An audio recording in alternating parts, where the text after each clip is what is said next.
बोलो भारत माता की, भारत माता की, भारत माता की। আমি জীবনে কখনো ভাবতে পারলাম না একদিন এক মঞ্চে দাঁড়িয়ে একটি মাকে সমর্থন জানাতে আমার পার্টি আমায় দায়িত্ব দিবে, যে মা পুরো জীবন খেটে খেটে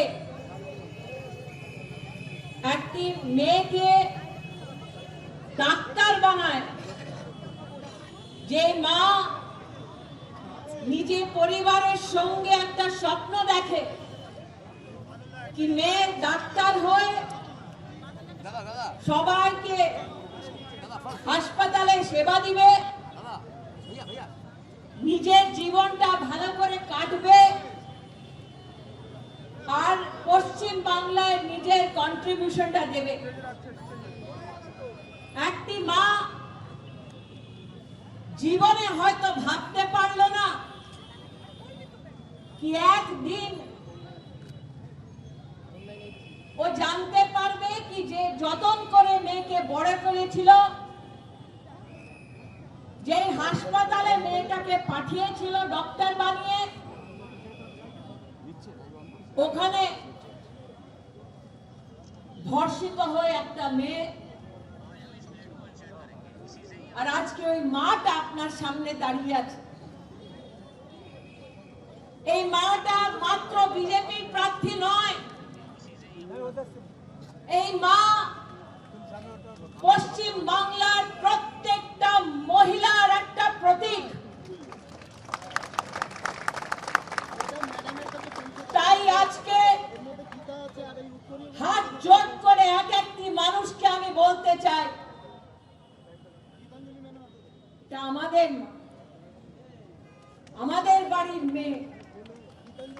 এই ঘটনাটা যদি আমাদের বাড়িতে হতো, সত্যি বলুন রত্নাজি যে সাহস করেছে, ওই সাহসটা আমরা জীবনে কখনো করতে পারতাম? আজকে এখানে যত ভাই জোট হয়েছে সবাইকে আমি প্রার্থনা করছি, এক একটি মানুষ এখানে দাঁড়িয়ে আছে,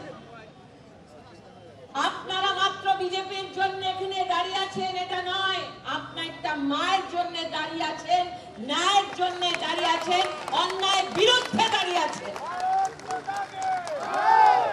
তাই আজকে মাত্র বিজেপির প্রার্থীর নমিনেশন সভাটা নয়, আজকে যত লোক এখানে জোট হয়েছে ওরা পশ্চিম বাংলায়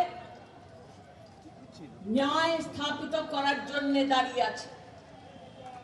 তাই একটা মা হয়ে, একটা বোন হয়ে আপনাদের সবাইকে আভার জানাতে চাই। আজকে মাত্র এই লড়াইটা শুরু হয়েছে, যত যত দিন এই ইলেকশনে আমরা দিন কাটবো তত দিদিকে টিএমসির গুন্ডারা বিরক্ত করবে, এটা আমরাও জানি। তাই এক একটা কর্মীকে জিজ্ঞেস করতে আইছি, পশ্চিম বাংলার এক একটা মানুষকে জিজ্ঞেস করতে আইছি, এই মা কি একা আর খাটবে?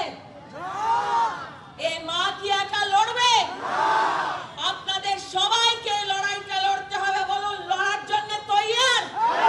লড়ার জন্য তৈয়ার? লড়ার জন্য তৈয়ার? বলো ভারত মাতা কি, ভারত মাতা কি, ভারত মাতা কি।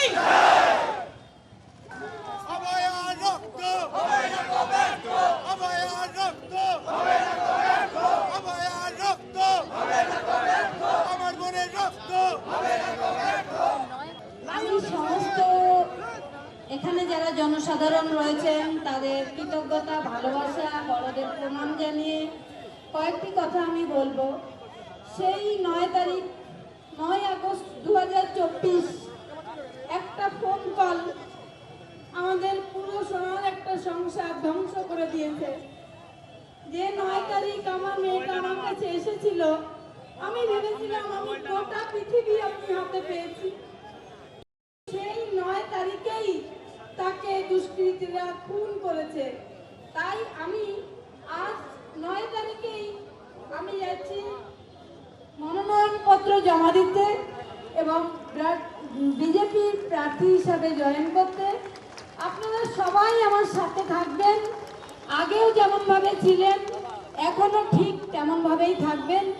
এই দুর্নীতিবাজ একজন মুখ্যমন্ত্রী যিনি নারীদের সুরক্ষা দিতে পারেন না বলে বলেন 8টার পরে মেয়েরা বাইরে বেরোবে না, মেয়েদের নাইট ডিউটি দেওয়া হবে না। তো এই মহিলা মুখ্যমন্ত্রী আমাদের সবার লজ্জা, এটা পশ্চিমবঙ্গের লজ্জা, এটা পানিহাটিবাসীর লজ্জা। তাই সবাই একসাথে 29 তারিখে আমাদের গণতান্ত্রিক অধিকার প্রয়োগ করার আগে আমরা পদ্মফুল চিহ্নে ভোট দিয়ে বিপুলভাবে ক্ষমতায় আসব এবং এই অত্যাচারী শাসককে দূর হটাও, অত্যাচারী শাসককে দূর হটাও। নমস্কার। অভয়ার রক্ত, সবাই একসাথে অভয়ার রক্ত, অভয়ার রক্ত।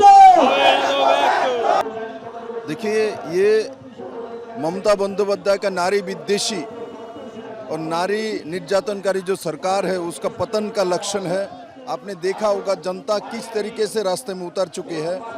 जनता न्याय चाहता है, नारियों को सम्मान चाहता है। उसी का ही आज आपने देखा जो आम आदमी जनढल उतरा हुआ है पानी घाटी में। और हमारा प्रार्थी अभय के मातृ देवी है रत्ना देवी, वो न्याय चाहती है। उसके साथ ममता बंदोपाध्याय ने न्याय नहीं किया, वो गुंडा होकर रेपिस्ट के साथ दिया और उसका सजा उनको अभी 26 के निर्वाचन में जनता देगी।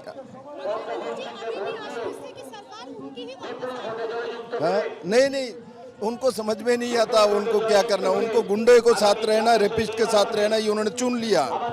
हम जनता के साथ, महिलाओं के साथ, युवाओं के साथ, बंगाल के डेवलपमेंट का, मोदी जी के डेवलपमेंट के मॉडल को लाना है। इसलिए आप न्याय चाहते हैं, विधायक बन के आप विधानसभा में जाकर अपनी बेटी के बारे में बताएगा। आपको क्या लगता है कि कांग्रेस जो इस बार अकेले चुनाव लड़ रही है उससे क्या टीएमसी को नुकसान होगा? देखिए, मैं इसमें वो नहीं, कांग्रेस सीपीएम के यहाँ अस्तित्व तो है नहीं। यहाँ सीधा जनता के साथ ममता बनर्जी का टक्कर है। जनता इस बार जीतेगी।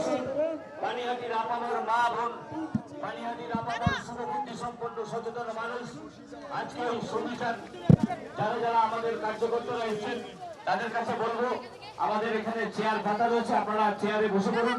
আমাদের মাতৃশক্তিদের বলবো আপনারা সকলে চেয়ারে বসে পড়ুন।